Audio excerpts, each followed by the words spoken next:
Welcome to the Gym Shorts podcast series. I am your host, Kathy Smith. Hello, and welcome to the Gym Shorts podcast. We're so excited to introduce our next guest, Wayne Anderson, former math teacher for 31 years at Simley Senior High School, an all around mathematics magician. Welcome, Wayne. It's so great to see you. Thanks. There are so many things to talk about when you get to high school math. I knew you would be the perfect person to share your expertise. Yeah, So- I mean, I've been there, I've seen a lot, and it's all interesting. So, well, it's math, and math is my least I can't say favorite, but one of my hardest subjects that I've ever done in my life. So, and you're not alone there. There's a lot of people that feel that way. So, okay, so Wayne, first, can you tell us what are things parents should know or need to know about high school math? but they got to know the basics. And sometimes, and I had the argument with a elementary teacher years ago about he thought it was really great that they could figure out how to multiply 4 times 8 and figure out different ways to do that. And that's great in elementary, but by the time you get to the senior high, or get to algebra, you can't be figuring and drawing a little figure to figure out what 4 times 8. At some time, you need to know it. And I won't say the dirty word memorization, but you need to know it, and you need to know your times tables. You need to be able to do some simple addition. All of that stuff's key. And they keep moving things down to junior high more and more. And one of the phrases I like is it's called math maturity. And some kids are ready for multi-step problems, and some aren't. And if you throw them in there too early, um, they might end up kind of like you, hating math. You Yeah. never were quite ready for what you were thrown at. And part of that is making sure they're ready, making sure they've got their multiplications down, got their simple basic math facts. They can deal with fractions. And I've had plenty of students that as soon as they see a fraction or a problem, they just quit and don't want to do anymore because no, I don't do fractions. Well, sorry, their fractions do happen, and now with calculators, you would handle the fractions. So there's not a good reason. You need to be able to work with some of the basic things. Um, and even you go back to long division, and there's a whole argument there whether they should do it or not. It's still learning steps, and it's part of math maturity. Can they handle going through the steps just to do long division, which really isn't that difficult? But if they know their multiplication facts and different things, they can kind of do that. And so to be ready for high school math is make sure that they've gotten those skills that they're going to need, and they've got to be pretty good at those skills, because when you get to algebra and you get to combine like terms and multiply um, exponents and all of that kind of stuff, Mhm. if you're backwards because you can't do that other stuff quick, it's going to be the snowball effect. And like with anything, if you don't get one thing with math, you're not going to get the next one. You're not going to get the next one. It just becomes, it kind of blows up. And so with the math maturity, making sure your son or daughter's staying with it, knowing the topics and subjects that they're supposed to have, and be good at those. So I love that you say something about long division. I remember when I was teaching middle school kiddos math, and they were trying to introduce different ways to do division, and they were trying to skip steps in long division. And I knew a lot of kids just wanted to pull their hair out because they're like, it takes so long. And then there were some curriculum things that were trying to teach you different ways to do long division, which was just even more confusing. So I'm glad to hear you saying it's just doing those steps. And I think that's the part where the middle school kids are like, I don't want to do that. I don't want to keep going down, step by step and number by it number. takes too long. It's too long. But Yeah. I agree with you that if you look at high school math, if you're not able to take those one step at a time and just do it, even though it takes a long time, that's probably where I got to the point when I was in high school to go, that's a lot of wasted time. But so thank you. I think that's very important points. Yeah, and one of the things that drives me nuts, I watch these Facebook reels, Mhm. and these pop up, and they're like, well, now if you just would have done this trick, this was always with, a lot of times with fractions, sometimes with long division. If you'd only do this trick, here's what happens, and they show you. Well, they show you all these special cases. Well, if you're going to teach every special case, there's so much more that they're going to have to learn than just learn how to do it. The basics. And Yeah. stay with the basics will serve you well. Thank you, Wayne. Mhm. Okay, so this is going to be a question because I know you love this kind of stuff. Why do we have to learn how to solve for ax divided by b minus ax equals 2? I mean, that's just an example, but how does this relate to anything after high school? Tell me. And you sound like my stepdaughter who thinks there's never any reason for doing any of that. But I guess it's a way of teaching people that steps, and there's a reason for steps, and going through them and being able to follow them and follow rules, and just kind of break things down. And it does lead you to higher math, because if you can't do it, you're not going to be able to do trig. You're not going to be able to do calculus. You've got to be able to do basic equations and solve things, because even when you get to physics, you're going to have to solve an equation and follow the rules and follow the properties. And they're not new math, because those rules have been around for hundreds of years. But it's this step, following through and doing those. Now, as you know, when I got done with teaching, I spent a couple of years working for Wells Fargo, working as a manager, and worked in several different areas, which was kind of interesting and fun for me. Yeah. But I watched a lot of these college kids come in, and Wells Fargo has lots of procedures, Mhm. and you need to follow the procedures. And if you go through the procedures, you're okay. And that really goes back to some of this algebra that you're doing, is knowing the step by step by step. And for me, I kind of get the step by step when I hit geometry and proofs. And when you're doing those, and there's a reason for each one, it's just like when you get in, and lots of companies have procedures and things that you need to follow, and being able to follow those steps. And even when you buy one of those Sander or Sonder um, pieces of furniture, and Oh, they've right. got this list of steps to do, it's being able to follow a list of steps like that. And algebra has just been a good way of teaching those steps. And there's rules with it, and it also leads you to higher math. So um, it's a long answer to that, but there's kind of a method to their madness. And as you know, we've got the I forget which company it is, but they always say, my dad always told me, is learning to learn is what you're doing in school. Well, you're kind of learning to use a process and go through steps, and that leads you to future skills.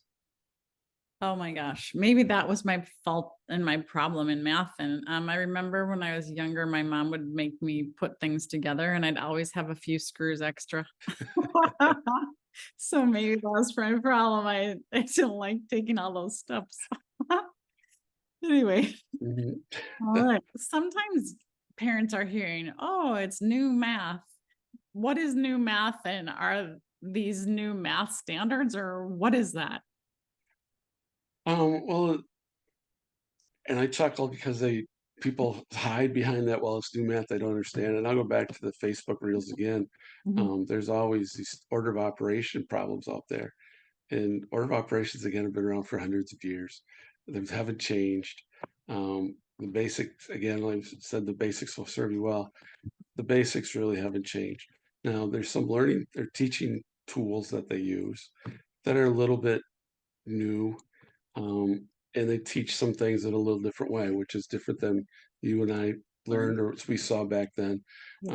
I subbed an hour for a colleague that had to be gone for one thing or another, and they were doing algebra tiles, and that would just I I don't see the point of those, but I know they've sold lots of those, and people have used algebra tiles. And it's so you can think of that as new math. It's been a new way of instructing or trying to show him some things, but the basic math concepts really haven't changed. for hundreds of years. So I chuckle when I hear new math, but it's new instructions is what it is, or new ways of teaching. When kids go to college and they take entry level math, it seems like it's not introductory math. What kind of things in their high school time that should they prepare for? Or Well, I think the high school curriculums and the college curriculums and all the colleges will do something different. I mean, and even different, not saying this is a bad thing or whatever, but depending on your college prof, you may get a different subject or which textbook he chooses to use, or he uses his own stuff, or her, I should say his or her stuff. You know, getting ready for it for college. yeah, Again, making sure they understand the basics. Most colleges probably start at a ad- algebra 2 advanced level per se, mhm, and just having algebra, you're not going to be ready for it. Algebra geometry, you're not going to be ready for it. You're going to need to be algebra 2, and quite honestly, um, there will probably be some things that won't be covered in your algebra 2 college high school algebra 2 class that'll end up being in a college algebra class. Um, Also, depending if you're taking a college algebra class that's taking you for social sciences tract, or an education tract, or a statistics tract, or engineering tract, or something like that. How the colleges set that math class up will depend a little bit on that, but you need to have a good base of algebra 2. And you know, if even if you've taken a calculus class or pre-calculus class, pre-calculus is probably the best thing you can do to be ready for a college entry level math class, if you want to say, because that's going to get more of the different topics in it, just not just algebra, and hit more of the trig topics. Um, Now, for the advanced kids, what we found is even with the AP classes, and they take AP Calc 1 and AP Calc 2, and they get to college, their college classes, Calc class, and again, depending on what track they're going into, is going to look differently than their AP class in high school. And I would encourage, and I probably should have done the same thing when I went to college, is um, started out with first calculus class. And even though you've had all that stuff already, it's probably just a good way to start college. Start a college math class, get used to how the college math class works, and make sure there's not little things that you didn't catch in your first calc class. So just to prepare you down the line, it's a good way to go. And um, I came out of small high school. We didn't have calculus, and I probably should have taken a pre-calculus class and gotten some things um, under my belt before I jumped into calculus. It would have made things go a lot smoother and easier. But you know, it's not a terrible thing to go to college and sort of retake the class you took in high school, and it's especially when you're starting out as a freshman. And I know we want to get everybody through these days, and the cost of college I'd want to get through too. But you want to get through successfully too. So I think that would be one of the things I'd say for the effort kids is maybe, you know, start at a level that you've kind of been at. And for the other kids, you need to get to an algebra 2 level. Um, One thing I'll say is just throw this in there, a skill that I always told my kids and try to encourage, and it didn't work with every kid, but you need to be able to ask questions. And it's a skill that'll serve you well going through college and going through life and everything that you do. There's It's interesting when you sit in class, the kids that ask the questions are always the A students because they want to know, they want to stay on top of it, and they don't want to get snowballed. And I go back to the snowball effect. If you don't get one topic and we move on, you're going to have more trouble with the next topic, and you're going to have more trouble with the next topic. So encourage and son or daughter to get in, ask questions. If they don't like asking the questions, go see your teacher before or after school or whenever you can. Um, but asking questions will serve them well. And if they, I like to say, questions that don't get answered don't get asked. Or, I'm sorry, questions that don't get asked don't get answered. So um, it's just well, a good that's life skill for them to learn. yeah, that's such good advice. I think people, if I think of myself when I was in high school learning math, I was afraid to be the dummy. So I didn't want to ask questions. because I was like, everybody else looks like they understand this and I don't. And so I just kind of tried to skate through and do the best I could. So that's such a good piece of advice. And what do you think about math tutors then? What about kids like maybe I should have had a math tutor, but how do parents know that their kids are struggling? Is it just from grades, or what do you recommend about tutoring? And go that route and try to work with your teacher, because the teacher that they're working with is probably the best tutor that they're going to have, because that's the person that knows what they're trying to get accomplished and what they're trying to do. Um, but as far as I mean, I encourage parents to hire tutors at some point, or seek out a older student that could help the student somehow do some things, or even work with another student in class. But if you have the means to hire a tutor, um, to keep your kid going and Mhm. not getting snowballed and constantly staying up on things, I mean, it's a great way to do it, and to help out. I mean, I had classes of 41 in an honors class. I couldn't help every one of the 41, sorry to say, as well as I would have liked. Yeah. Um, and the way budgets go, the way things are happening, a little bit with the teacher shortages right now, that's not going to go away. So, um, if you can help out a little bit and help your son or daughter out that way, um, yeah. And again, there's good and bad tutors out there, so be careful of that. But just somebody to help them keep the basics going and stay on top is a great thing. Awesome. So what about you? What would you say for kids that aren't going to be going to college? What things do they need to know in life that are math based? Well, again, just like go back to Wells Fargo where I worked, they would hire people just with a college degree. Didn't matter what the degree was, that they had the degree, Mhm. um, so that they knew how to go through those steps. Now, even if um, are going straight into the workforce and you're going to be a carpenter or different things, or um, you're still going to have rules that you have to follow and things that you have to do, procedures that you have to do, and algebra steps kind of are teaching them that, and following the rules and that kind of thing. So, and you'll still need the basic math.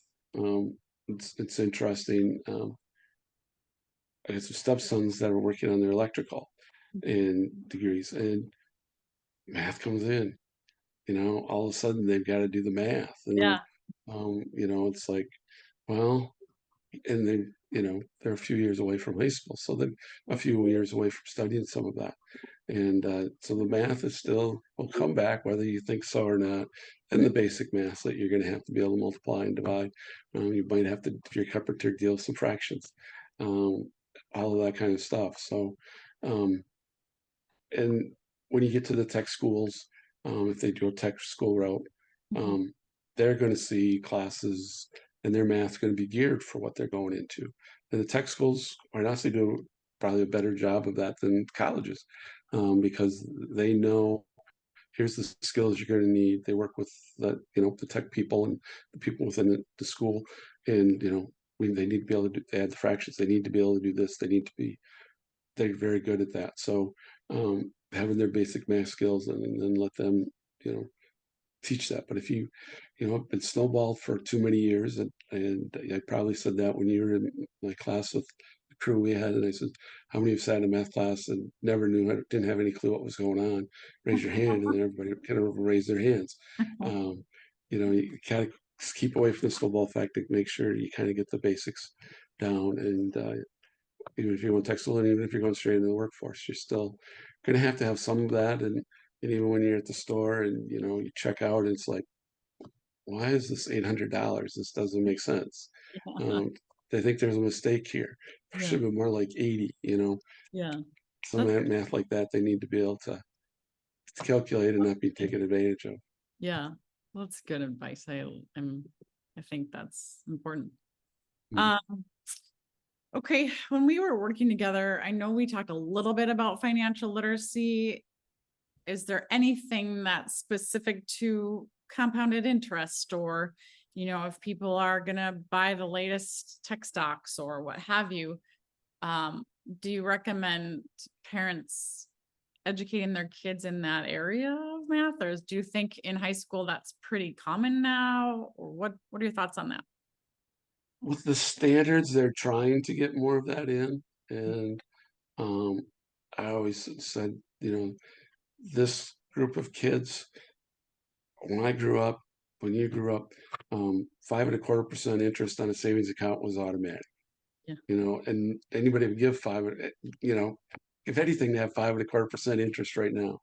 And it's too bad for our kids because they don't see the value of savings and putting money in there and watching it kind of grow.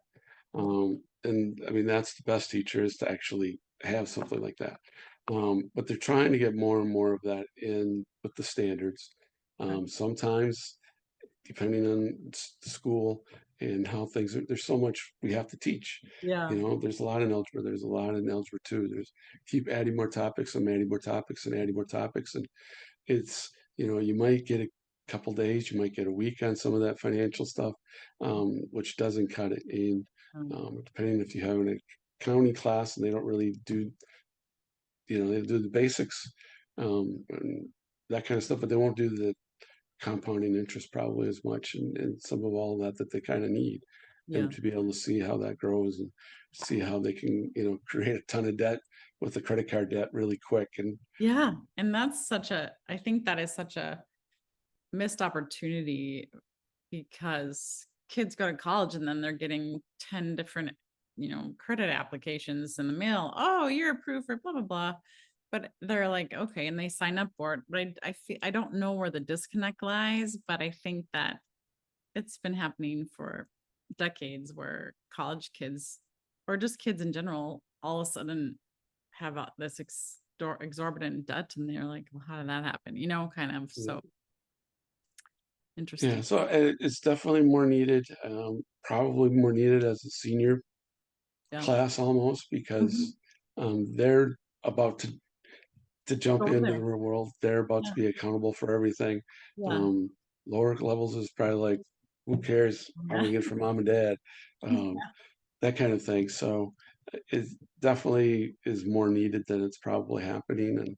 And I mean, and like you said, maybe they're at least spending a little bit more time on it in class. But again, with you guys having more standards and teaching and on top, it makes sense that it's kind of a little bit maybe overlooked. But I just think at the high school level, if teachers and kids could work on that more, it would just be so much more helpful. yeah, I agree. Okay, so last but not least, there is something that I love to ask all of the people on my podcast, and then we can go from there. But Wayne, think about this. What, if you think back, what was your favorite kids book? I would just say A Cat in a Hat or whatever would probably be about the only thing I can possibly even remember. Like, think about Cat in the Hat. What is that? It's rhyming.